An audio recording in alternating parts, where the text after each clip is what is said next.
I am trying to print hanger for belts kasi nakita ko sa Maker Word, kaya lang siguro problema ng addition, so kaya nangyari yun ang nangyari na matanggal. Front cover fell off, press remount.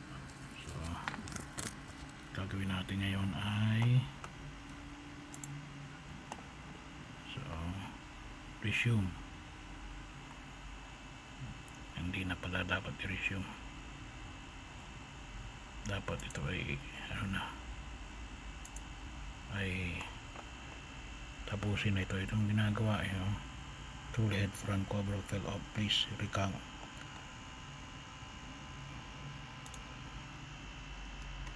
Yes,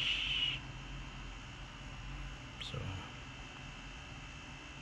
16% na sana yung printing. Wala sira na ulitin na lang ulit natin, tingnan natin kung kakayanin ba. May ayos siguro, lagyan natin ng addition gitna kasi yung dito nagkaroon ng problema